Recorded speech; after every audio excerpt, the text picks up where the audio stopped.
क्योंकि ये सरकार गरीबों की सरकार नहीं, ये चंद पूंजीपतियों की सरकार है।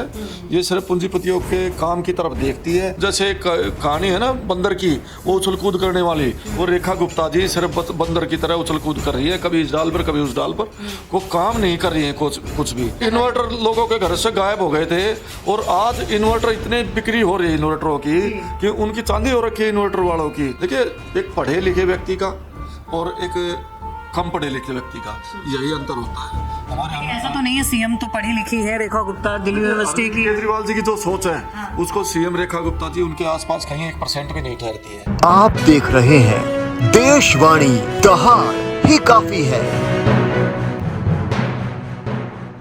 नमस्कार दोस्तों, देशवाणी देख रहे हैं आप। लगातार जो है दिल्ली सरकार को लेके बातें हो रही हैं।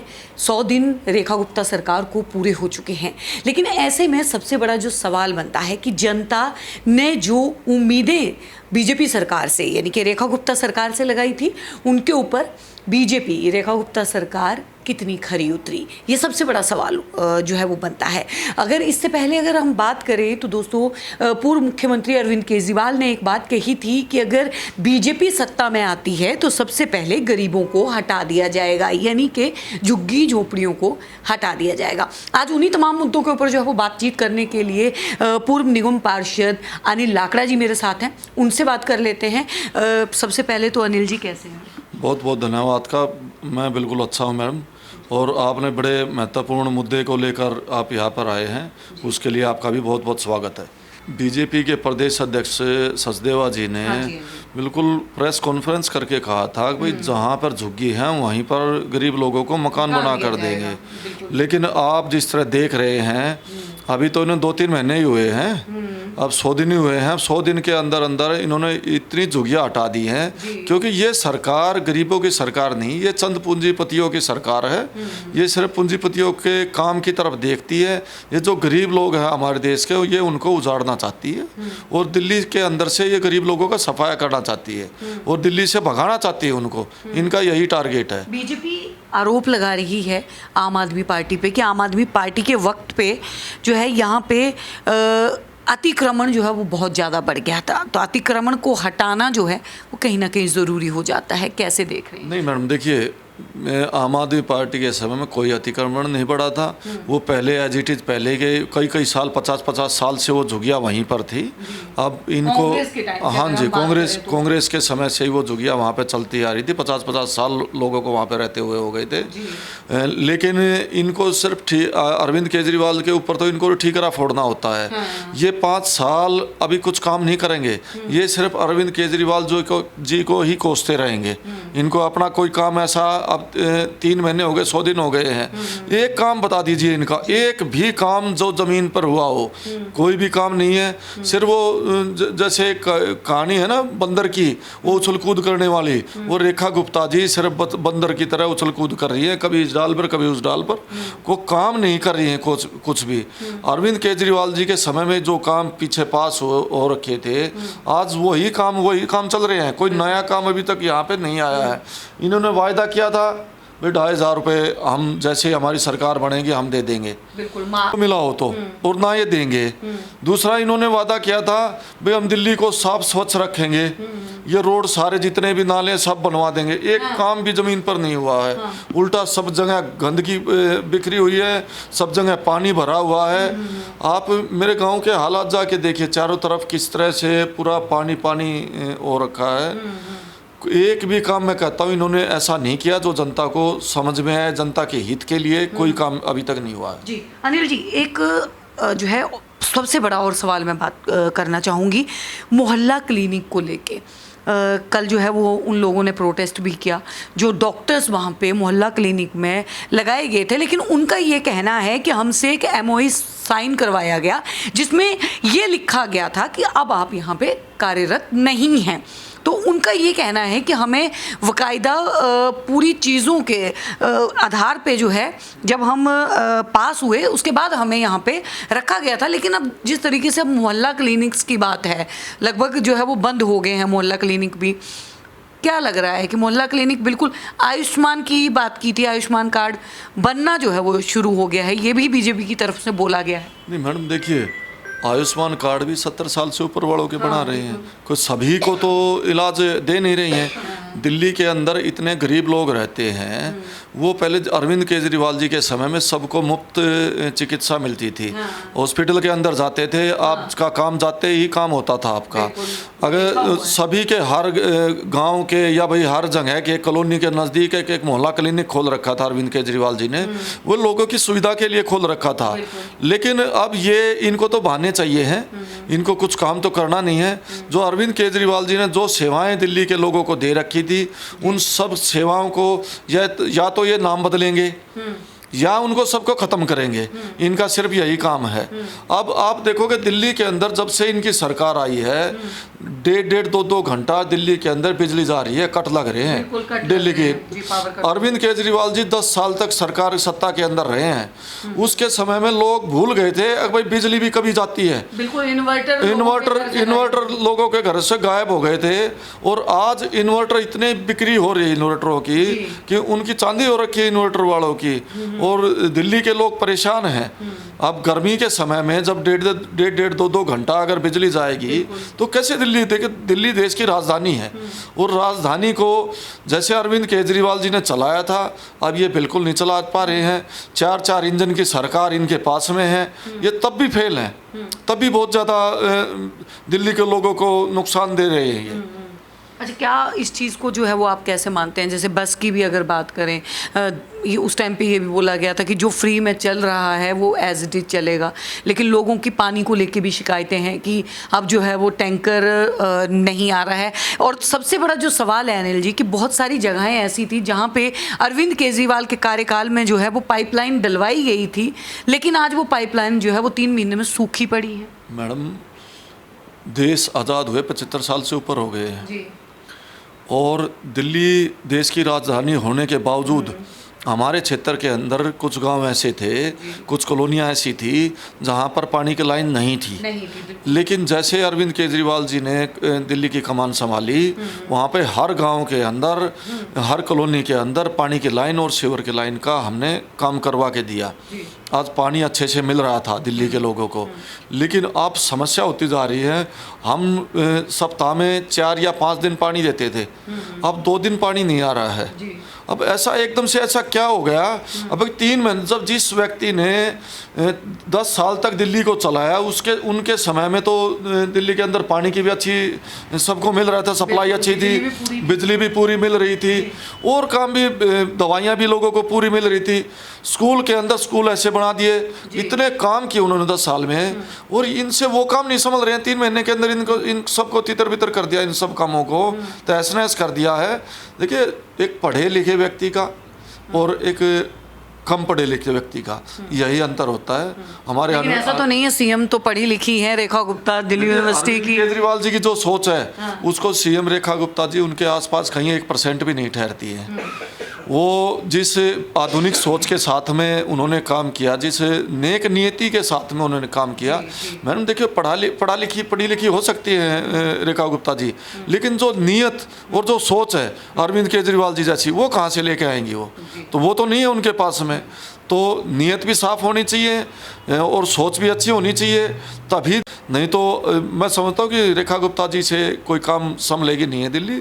और लोग अब इतने परेशान हो गए हैं दिल्ली के, 3 महीने के अंदर अंदर ही लोग कहने लगे हैं भाई अरविंद केजरीवाल जी अच्छे थे, हम तो उन्हीं के राज में हम बड़ी गलती कर दी, हमने बीजेपी को वोट देकर। सब लोग परेशान हैं। मैं निकलता हूँ कॉलोनियों के अंदर जाता हूँ, सुबह शाम जाता हूँ, 2-2 घंटे 3-3 घंटे, मैं सुबह 2 घंटे, सुबह शाम को 2-3 घंटे अपने क्षेत्र के अंदर जाता हूँ, तो वहाँ पे हमारे सबसे ज़्यादा परेशान हमारी माताएं बहनें हैं। वो हमें जाते ही बोलती हैं, बेटा बड़ी गलती हो गई है। और अरविंद केजरीवाल जी के टाइम में तो 1 मिनट भी बिजली नहीं जाती थी, पानी अच्छे से आता था, सारे काम हमारे अच्छे से होते थे, दवाइयाँ हॉस्पिटल के अंदर जाते थे, मोहल्ला क्लिनिक के अंदर जाते थे, जाते ही हमारा इलाज होता था, सुनवाई थी हमारी। लेकिन अब कोई पूछने वाला नहीं है। तो रेखा गुप्ता जी बिल्कुल फेल हैं। दोबारा से लोग अरविंद केजरीवाल जी को चाहते हैं, आज चुनाव करा लें, बीजेपी सरकार दोबारा से चुनाव करा के देख लें, 70 की 70 सीटें हमारी आएंगी। जी, ये बहुत बढ़िया बात बोली है अनिल जी। लेकिन अब सवाल यहाँ पे ये आ जाता है, क्या कारण रहा कि आम आदमी पार्टी के 2 पार्ट हो गए? क्योंकि आम आदमी पार्टी से हट के कुछ पार्षदों ने जो है वो एक अलग से अपनी पार्टी बना ली। देखिए, कुछ जो लोग लालच से हमारी पार्टी के अंदर ज्वाइन हुए थे वही लोग गए हैं। कांग्रेस से आए थे, कुछ बीजेपी से आए थे, वो लालच में हमारी पार्टी के अंदर आए थे। और वही अब जब उनका हित पूरा हो गया, अब हमारी दिल्ली के अंदर सत्ता नहीं, तो उन्होंने सोची मलाई अब बीजेपी में ही मिलेगी, आप बीजेपी के साथ में अटैच हो जाओ। अब ये आपने देखा भाई, जोनों के चुनाव हुए हैं, सभी जोन के अंदर जितने भी हमारे ये 15 काउंसलर गए हैं, दूसरी पार्टी इंद्रप्रस्थ विकास पार्टी जो बनाई है इन्होंने, उन्होंने सभी ने समर्थन बीजेपी का किया है।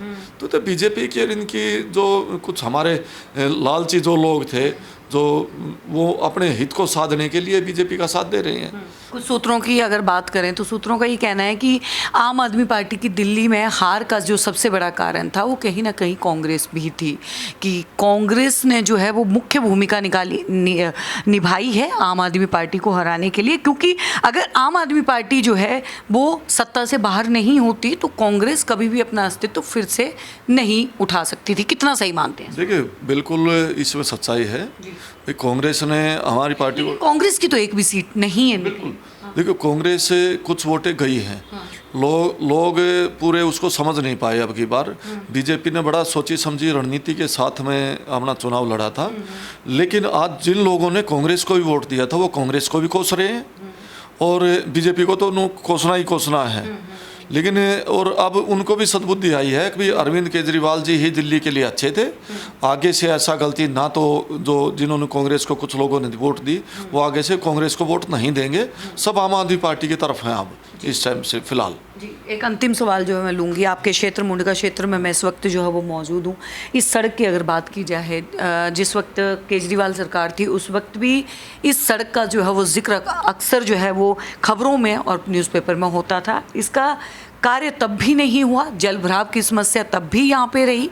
गलियों की बात की जाए, आज भी ज्यों की त्यों जो है ये स्थिति बनी हुई है। हाल फिलहाल में अगर हम मौजूदा हम विधायक की बात कर लें, जो कि पहले निगम पार्षद भी थे, उनकी अगर हम बात कर लें तो कार्य 3 महीने में इस क्षेत्र में उनका कैसा रहा? देखिए, एक सिवाय छोड़ के रोहतक रोड, वो रोहतक रोड भी किस लिए छूटा कि एलजी साहब जो है बीजेपी के इशारे से काम कर रहे थे, उन्होंने इस रोड पे काम होने नहीं दिया, जबकि इसका पैसा अरविंद केजरीवाल जी की सरकार ने ही इसका पैसा पास किया था। जितने अब नाले बन रहे हैं जो ये सब अरविंद केजरीवाल जी के समय में, हमारी सरकार के समय में ही पास हुए थे, ये उन्हीं की देन है कि आज ये नाले बन रहे हैं। इसके अलावा जितनी भी हमारी कॉलोनियाँ, जितने भी हमारे गाँव हैं, सबके अंदर हमने पक्के रोड बनवा रखे हैं। वो दिखता है बिल्कुल, सबके अंदर पक्के रोड बनवा रखे हैं। भाई रही बात, अब जहाँ से जो निगम पार्षद थे और अब विधायक हैं, अब 2 साल 2.5 साल उनको हो गए, पार्षद भी रहे हैं, उनके जिम्मे सिर्फ एक ही काम था, मुंडका गांव का फेरनी रोड। अब वो फेरनी रोड पे आप जाके देख लेना, 2 साल से, जब से वो पार्षद बने थे, 2 साल से पानी भरा हुआ है। लोग गंदगी के अंदर से निकल के, वाहन का निकलना जो है, वाहन तो जा ही नहीं रहे हैं, लोग भी गंदगी के अंदर से निकलने के लिए मजबूर हैं। वहाँ पे दयनीय स्थिति उनके घरों के सामने बनी हुई है। अब 2 साल में, 2.5 साल में वही काम नहीं हो पाया है। तो मैं समझता हूँ कि बिल्कुल हर तरीके से बीजेपी काम करने वाली पार्टी नहीं है, काम करने वाली सिर्फ आम आदमी पार्टी है। क्योंकि हर कॉलोनी के अंदर, हर गांव के अंदर सीवर की लाइन, पानी की लाइन और रोड सारे के सारे अरविंद केजरीवाल जी ने बनवाए थे। जो हमारे जितने भी विधायक रहे हैं हमारी पार्टी के, सभी को अरविंद केजरीवाल ने 1000 2 हज़ार करोड़ रुपए का बजट दिया था। अब इन बीजेपी की सरकार बनते इन्होंने तो बजट भी काट दिया विधायकों का, इनको तो 5-5 करोड़ रुपए दे रहे हैं। हमारी सरकार तो 20-20 करोड़ रुपए इनको हर विधायक को दे रही थी साल का अलग से, इन्होंने तो उसको भी काट के 5-5 करोड़ रुपए कर दिया। मैं समझता हूँ कि इनकी सरकार में कोई काम नहीं होगा। दिल्ली के लोग बड़े समझदार हैं, जो गलती हो गई उसको सब याद कर रहे हैं कि भाई हमारे से गलती हुई है, और आगे आने वाले समय में फिर अरविंद केजरीवाल जी का बोल। अगर बात करूं, अभी उपचुनाव जो है वो होंगे, आपके क्षेत्र में भी उपचुनाव होना है, आपको क्या लगता है कि यहाँ की जनता जो है वो आम आदमी पार्टी के ऊपर इस बार भरोसा इन उपचुनावों में दिखाएगी? देखियो, बिल्कुल दिखाएगी। हमने काम करके दिखा रखा है लोगों को, और लोग कहते हैं, हम जब उनके बीच में जाते हैं तो लोग कहते हैं बेटे आप की बार आपको हम जिताएंगे और आप टिकट लेके आओ। तो पार्टी भी पूरा समर्थन कर रही है, हमारा पूरा आशीर्वाद है पार्टी का भी, और लोगों का भी यहाँ पे पूरा आशीर्वाद हमारे ऊपर। देखिए, मेरे कार्यकाल के अंदर मैंने आपको अभी भी बताया था कि जितनी भी हमारी कॉलोनियाँ, सबके अंदर सीवर की लाइन अरविंद केजरीवाल जी से मैं जाके पास करवा के ले गया। सभी कॉलोनियों के अंदर सीवर की लाइन डलवा दी गई हैं, पानी की लाइन डलवा दी गई हैं, सारे रोड बन गए हैं। मुंडगा गांव के अंदर नई पानी की लाइन हमने डलवाई, टीकरी गांव के अंदर नई पानी की लाइन डलवाई, नीलवाल्ड गांव के अंदर पानी की नई लाइन डलवाई गई, हिरणकूदना के अंदर डलवाई गई, और सभी जगह आज पानी सुचारू रूप से जा रहे हैं। सभी गांव के रोड बन चुके हैं, सभी कॉलोनियों के रोड बन चुके हैं, और हर पार्क के अंदर, जितने भी हमारे पार्क हैं सब के अंदर हमने जिम खोला है, और जिम के अलावा सभी के अंदर हाई मास्ट लाइट सभी पार्कों के अंदर लगवाई गई है। सभी पार्कों का सौंदर्यीकरण करवाया गया। बहुत सारे काम जो है हमने अपने समय में किए हैं। और सबसे मेन बात तो ये थी कि लोग जब भी फ़ोन करते थे, एक फ़ोन पे उनका फ़ोन उठता था, एक फ़ोन पे उनका काम होता था। अपनी जेब से मैंने 3-3 ट्रैक्टर अपनी जेब से चला रखे थे, 6-6 ई रिक्शा। जब एमसीडी के अंदर कुछ भी नहीं था, 3-3 भागों में बटी हुई थी एमसीडी, कर्जे में चल रही थी, उस समय मैंने 3 ट्रैक्टर और 6 ई रिक्शा अपनी जेब से चला रखी थी मैंने। तो लोगों का अब मन बिल्कुल अब कूड़ा उठाने के लिए उनके घरों से, क्योंकि गाड़ियाँ उस समय नहीं थी, इसलिए उसको देखते हुए मैंने 3 ट्रैक्टर और 6 ई रिक्शा अपनी जेब से चला रखी थी।